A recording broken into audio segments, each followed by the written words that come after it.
They say the law is a fortress, a place of order in a world of chaos.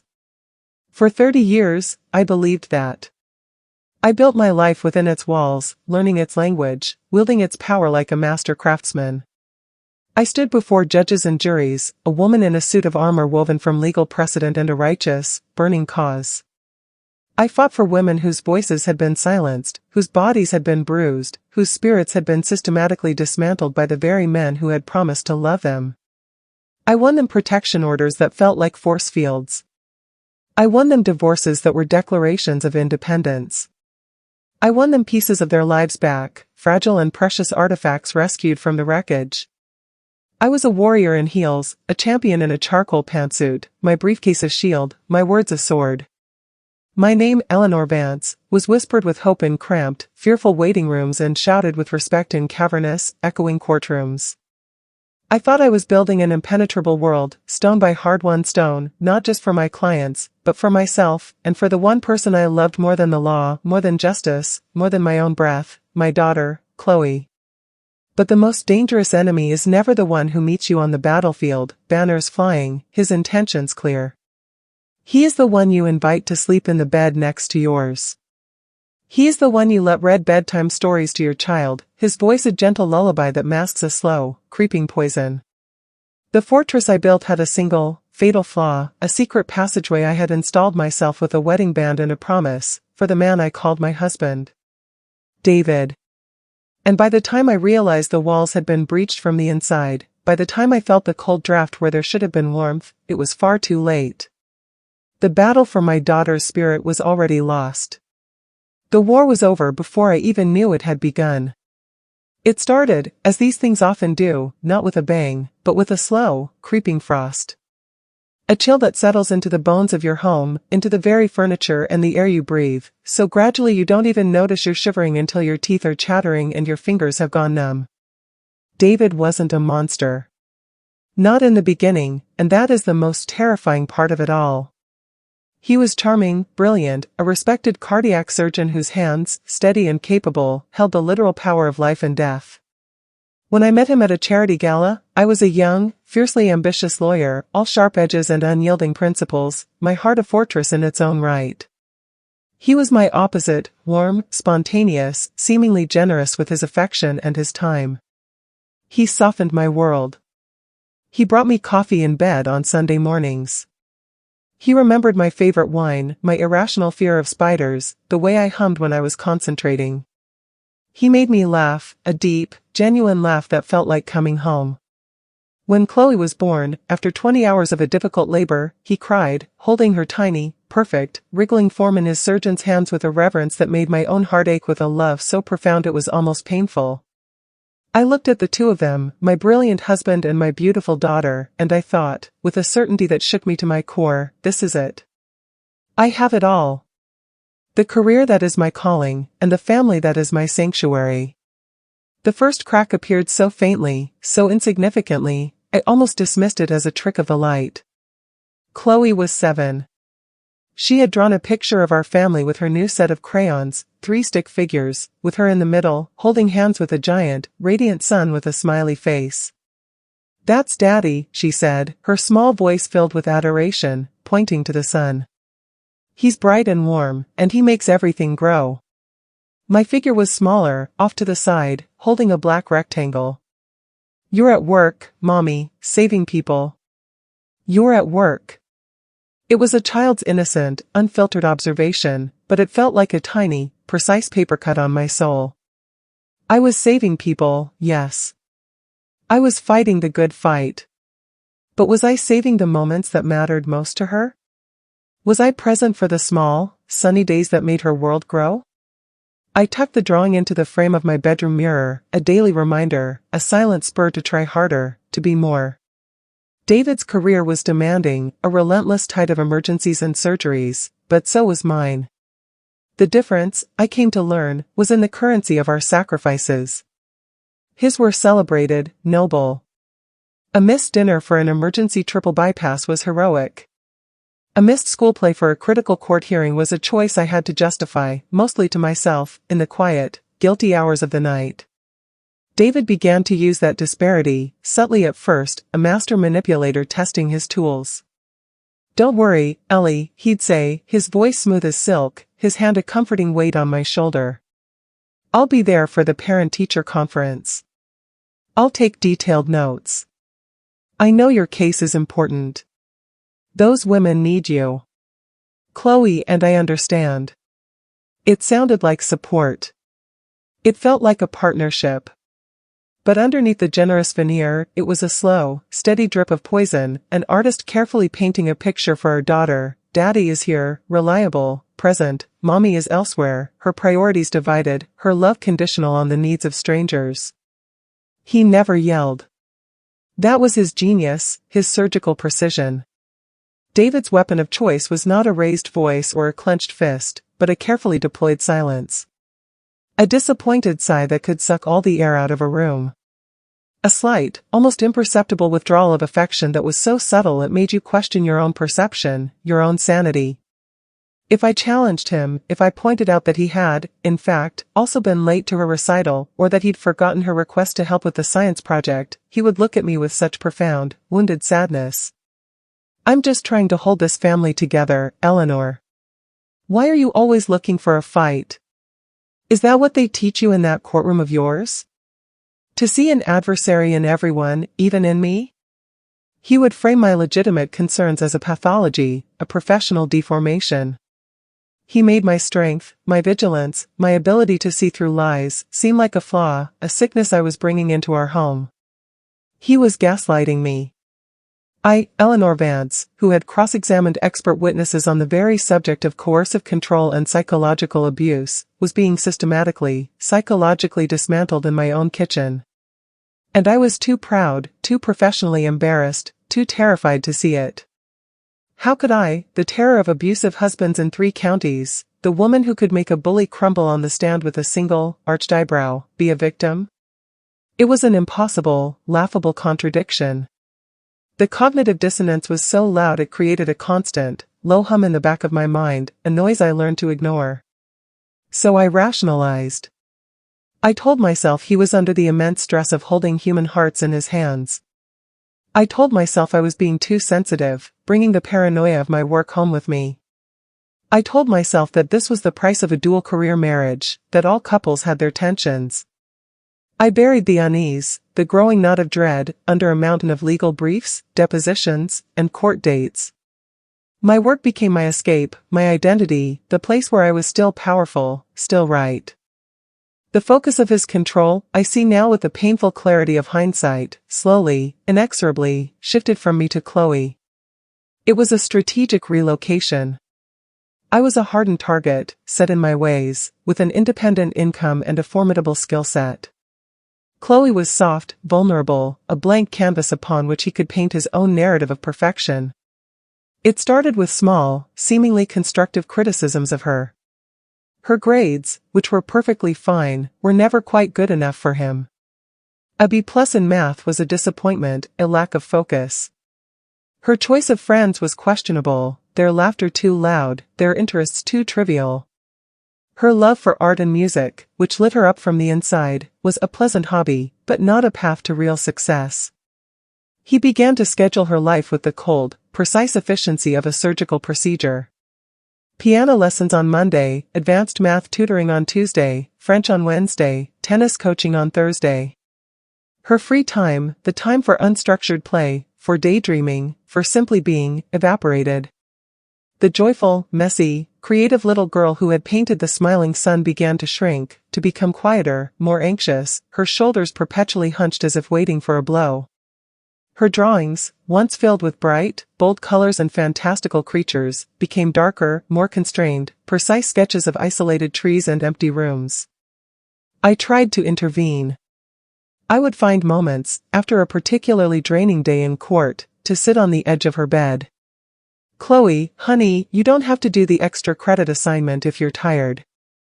It's okay to just rest." Or I would confront David directly, my voice firm but laced with a fatigue I couldn't hide. "David, she's only 10 years old. Let her be a child. Let her make a mess. Let her breathe. His response was always calm, always reasonable, always designed to make me sound like the irrational, permissive one. I want what's best for her, Eleanor. The world is competitive. I'm not being harsh, I'm preparing her for reality. I'm giving her the tools to succeed. Unless you think coddling her, letting her fall behind, is the better approach? He would frame my concern, my mother's instinct to protect her childhood, as a lack of ambition for our daughter, a softer, weaker, ultimately inferior form of love. He positioned himself as the clear-eyed disciplinarian, the architect of her future success, and he cast me as the indulgent, emotionally driven, absentee parent who was undermining his efforts, who didn't have the stomach for what it took to raise a winner. The arguments that followed were never explosive. There were no slammed doors, no shattered plates. They were cold, logical, soul-destroying debates in which I was always, somehow, on the wrong side. He used my own language, the language of the law, against me. Where is your evidence, Eleanor? Show me the peer-reviewed study that says a less rigorous schedule is beneficial for cognitive development. Present your case. How do you argue against that? How do you present empirical evidence for a child's laughter? How do you enter into the record the quiet sadness in a 10-year-old's eyes? I felt my professional tools, the very things that defined me, turning to dust in my hands. You can't serve a subpoena on a sinking feeling. You can't cross-examine a sigh. You can't get a restraining order against a disapproving glance. My work became both my refuge and my torture chamber. In court, I was powerful, articulate, and effective. I could dissect a lie, expose a pattern of abuse with the methodical precision of a surgeon, and secure a restraining order that would physically and legally separate a woman from her tormentor. I would stand there, my voice steady and commanding, my arguments airtight, and I would win.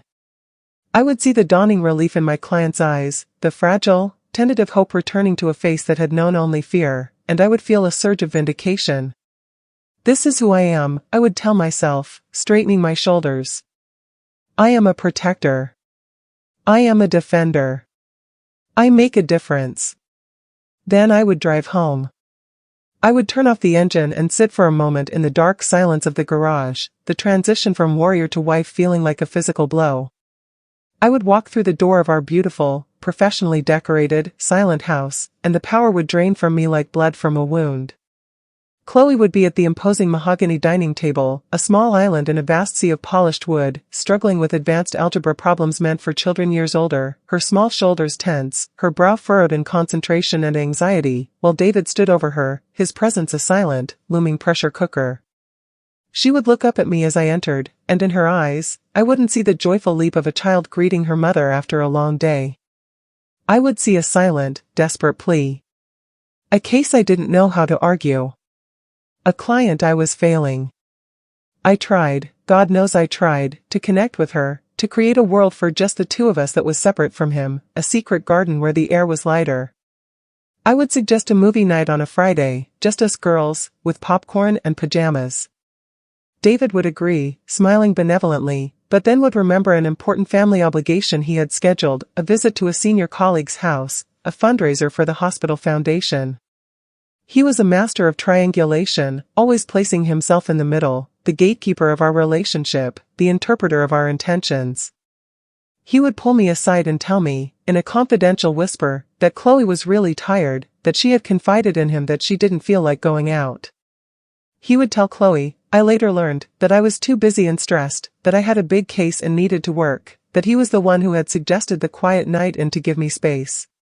He was weaving a web of lies, strand by invisible strand, separating us, making each of us feel like a burden to the other. The irony was a bitter pill I swallowed every single day.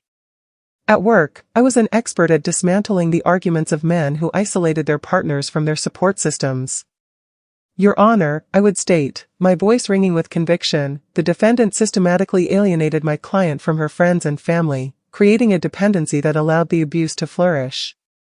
He controlled her communications, he criticized her loved ones, he made himself the sole arbiter of her reality.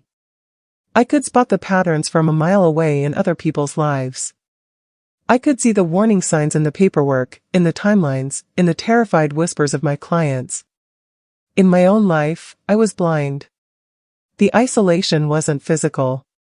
We weren't locked in a house.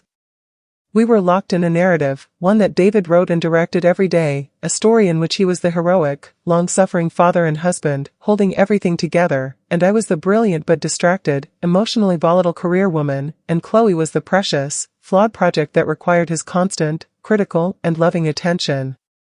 The climax of my professional life was also the moment the floor gave way completely beneath my personal one. I was lead counsel on a landmark case, State versus Harris. It was a brutal, high-profile instance of domestic violence that had escalated into attempted murder. My client, Sarah Harris, had been nearly killed by her husband, a wealthy, powerful financier with a team of slick, expensive lawyers who painted her as hysterical, unstable, the architect of her own misfortune. The case had dragged on for 2 years, a grueling marathon of motions, delays, and legal warfare. It was all-consuming. I was working 18-hour days, my mind a constant, churning storm of legal strategy, witness preparation, cross-examination angles. I lived and breathed the case. I dreamed about evidence codes and jury instructions. During this period, David was, outwardly, incredibly, impeccably supportive. He was the perfect portrait of a modern, progressive husband. "This is your moment, Ellie," he would say, pouring me a glass of wine after a 14-hour day. "This is what you've worked for your entire career. This case will change things. Don't worry about a thing at home. Chloe and I are fine. We're a team." He became the perfect house husband, handling the school runs, the parent-teacher meetings, the meals, the homework. He presented a united, capable front to the world. Our friends, my colleagues, even my mother would tell me how lucky I was to have such an understanding, such a supportive partner. "He's a saint, Eleanor," they'd say. And in my exhausted, vulnerable state, I felt a gnawing, profound guilt for ever having doubted him, for the secret fears I had harbored. "See?" I told myself, silencing the hum of dissonance. "He's a good man. He's stepping up. He understands the stakes. You were wrong about him." But during those crucial months, the months of the Harris trial, Chloe retreated from me completely. Our phone calls, when I managed to make them from my office late at night, were brief, stilted affairs. "I'm fine, Mom. Dad's helping me with my science project. It's going to be at the regional fair. Yeah, school's okay. Good luck with your case." When I did come home, long after dark, she was often already in her room, her door closed. I would crack it open and watch her sleep, her face pale in the moonlight, and my heart would ache with a love so fierce it was terrifying. David would gently pull me away. "She was exhausted, Ellie. She waited up for you as long as she could. She knows you're changing the world." He was always there, with a plausible, loving explanation. I was so mentally and emotionally drained from the very public, very brutal battle in the courtroom, that I accepted his explanations. I was fighting a dragon in public, a beast with sharp teeth and fiery breath, while a venomous snake is poisoning your well in the privacy of your own home. You're so focused on the dragon, you don't notice the water tasting bitter until you're already paralyzed. The day of the closing arguments arrived. I remember standing before the jury, the weight of the law and of Sarah Harris's shattered life pressing down on my shoulders. I spoke for 3 hours. I didn't just present the facts, I wove a story. I walked them through the cycle of violence, the slow, insidious erosion of a person's spirit, the terrifying moment when control turns to lethal intent. I held up the graphic, clinical photographs of her injuries, not with theatrical drama, but with a quiet, devastating gravity. "This," I said softly, holding a photo of her broken cheekbone, "is what control looks like. This is the final, brutal period at the end of a long sentence of whispered threats and silent treatments." I looked each juror in the eye, one by one. "The law is not just about punishment," I said, my voice finding a strength I didn't know I still possessed. "It is about protection. It is about drawing a line in the sand and saying, with the full force of this state, this far, and no further. It is about giving a voice to those who have been silenced, a sanctuary to those who have been terrorized in their own homes." Sarah Harris's voice was almost extinguished. You have the power to give it back to her. You have the power to tell her, and every woman like her, that her life matters. That her safety matters. That she has a right to exist without fear. The jury was out for less than 4 hours. Guilty on all counts. It was the biggest, most resounding victory of my career. A landmark. Reporters swarmed me outside the courthouse, cameras flashing, microphones thrust in my face. My phone blew up with congratulations from colleagues, from law school professors, from advocates across the country. Sarah Harris hugged me, sobbing, her tears of relief and liberation soaking the shoulder of my now famous, victorious charcoal suit. I had done it. I had drawn the line. I had fought for women's rights in that courtroom, and I had won, not just for her, but for a principle. I felt invincible. I floated home on a cloud of pure, unadulterated euphoria. I couldn't wait to tell Chloe. I imagined her face, finally seeing the importance of the work that had taken me away from her so often, finally understanding that her mother wasn't just absent, she was a force for good. I imagined her pride, her awe. I burst through the front door, the victory still sparkling in my eyes, the adrenaline singing in my veins. Chloe! I'm home! We won! We actually won! The house was dark and silent. Not a peaceful silence, but a heavy, oppressive one. I found her in the living room, not waiting by the door, but sitting curled up on the sofa, shrouded in shadow. She wasn't smiling. She was clutching a cushion to her chest like a life preserver, her face pale and streaked with dried tears. The euphoria evaporated in an instant, replaced by a cold, sharp dread that seized my heart in an icy grip. Chloe? Honey, what's wrong? What happened?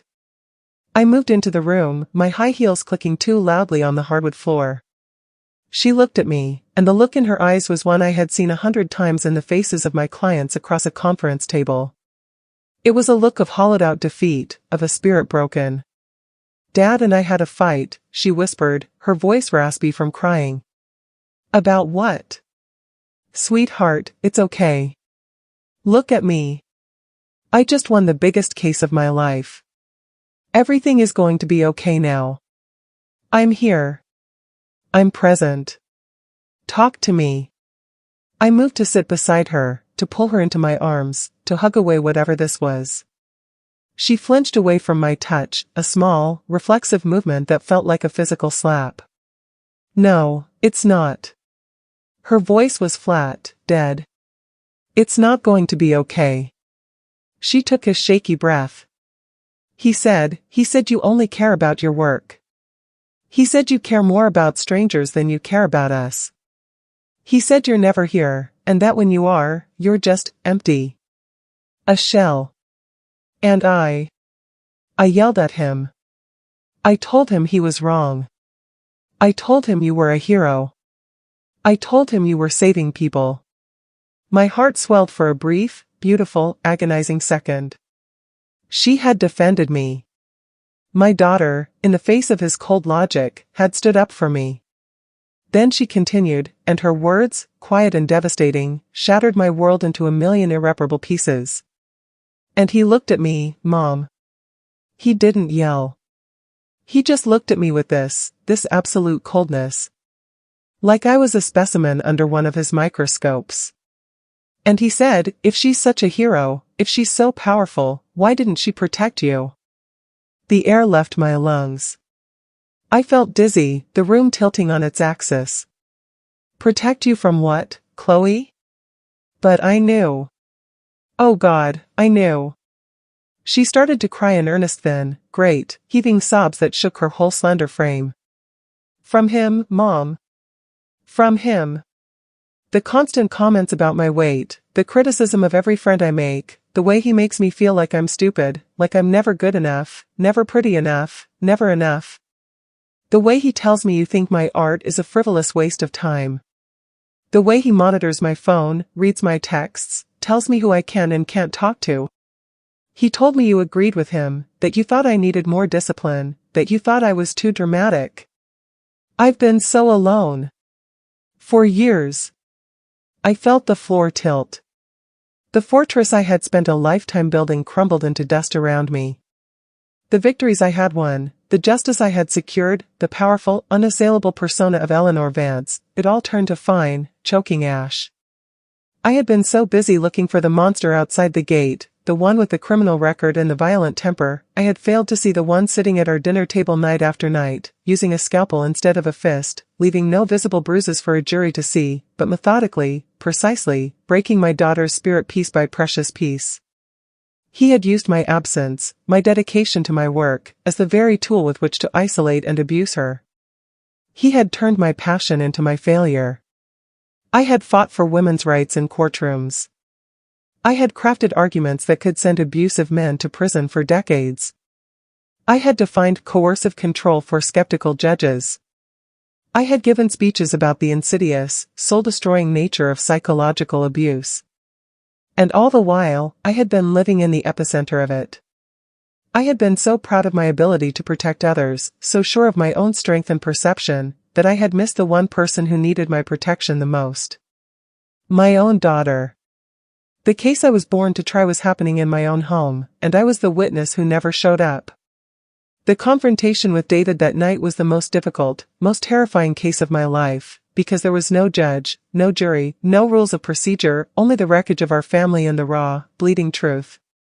He denied everything, of course. He was the picture of wounded, bewildered innocence.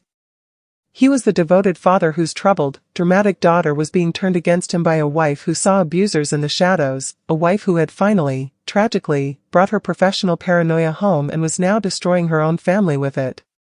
He used my career, my very identity, against me one final, masterful time. "This is what you do, Eleanor," he said, his voice dripping with pity. "You see monsters in men. You've built a career on it. You've finally brought your work home, and you're destroying your own family with it. You're trying to put me on trial, and Chloe is your star witness. It's sick." But this time, I didn't engage in his logical debates. I didn't try to present evidence or build a case. I just looked at my daughter's broken, tear-streaked face. That was all the evidence I would ever need. That was my closing argument. I told him to get out. I told him to pack a bag and leave, and that he would be hearing from my lawyer, who, in a final twist of irony, would not be me. The divorce was long, ugly, and bitterly contested, a dark, distorted mirror of the cases I'd tried for other women. He fought for custody with a viciousness I hadn't known he possessed, painting me as an unstable, work-obsessed fanatic who was alienating his daughter from him. He had experts, hired guns who testified about parental alienation syndrome. But Chloe was 15 now, and her voice, though trembling at first, was firm. She was my witness. She sat in that sterile courtroom, a world away from the ones where I held sway, and she gave her testimony. She looked at the judge, and then at her father, and she told them everything. The constant criticism. The isolation. The way he twisted her words. The crushing weight of his expectations. The feeling of never being good enough. And she told him about the final, devastating question, if she's such a hero, why didn't she protect you? And this time, I was not her lawyer. I was not the warrior in the pantsuit. I was just her mother, sitting beside her at the table, holding her hand, my own shaking, finally listening. Finally hearing. Finally protecting her. He didn't get custody. He got supervised visitation, a hollow, pathetic victory that tasted like ashes. The war was over, but the battlefield was a desolate wasteland. The house was quiet, but now the silence was one of absence, of loss, of what had been stolen from us. The legacy I leave is not the one I thought it would be. It is not the landmark cases or the legal victories that will be cited in law journals. Those are footnotes, dusty artifacts in a library. My real legacy, the one that matters, is my daughter. It is the years of therapy we both endured, separately and together, to undo the damage, to learn a new language of love and trust. It is the slow, painful, beautiful process of rebuilding our relationship, brick by fragile brick. It is the sound of her laughter returning, tentative and rare at first, like the first bird after a storm, then stronger, more frequent, until it filled the rooms of our new, smaller, safer home. It is watching her pick up a paintbrush again, not for a grade, not for his approval, but for the sheer, unadulterated joy of it, her hands covered in vibrant color, creating worlds of her own. She is in college now, studying to become an art therapist. She wants to help people heal in a way that doesn't require a courtroom, a lawsuit, or a winner and a loser. She wants to help them find their voice in the colors and the shapes, to rebuild their spirits from the inside out. She is stronger, more empathetic, and more whole than I could ever have hoped, a phoenix risen from the ashes of a childhood she shouldn't have had to endure. I still practice law, but differently now. I am quieter. I listen more. I look past the visible bruises for the invisible ones, the wounds on the soul. I have learned to recognize the language of the slow, creeping frost. And I have made a promise to myself, and to Chloe, a vow more sacred than any oath I took to the bar: I will never again be silent in the face of subtle cruelty, no matter how well it is disguised as love, as concern, as what's best. I will trust the gnawing in my gut, the paper cut on the soul. The moral of my story, the truth I learned in the most painful way possible, is a lesson so simple it is utterly devastating: empowerment ends where silence begins. I was empowered in the courtroom, a lioness roaring for justice, my voice a weapon that could topple tyrants. But at home, I was silent. I was silent when I should have roared. I was silent when I should have questioned. I was silent when I should have looked my husband in the eye and called his manipulation what it was. I was silent when I should have gathered my daughter in my arms and promised her that she was more than enough, that she was perfect. And that silence, my own complicit, fearful silence, was the only weapon my enemy ever really needed. It was the one flaw in the fortress, and he found it, and he used it, and he almost won. Almost.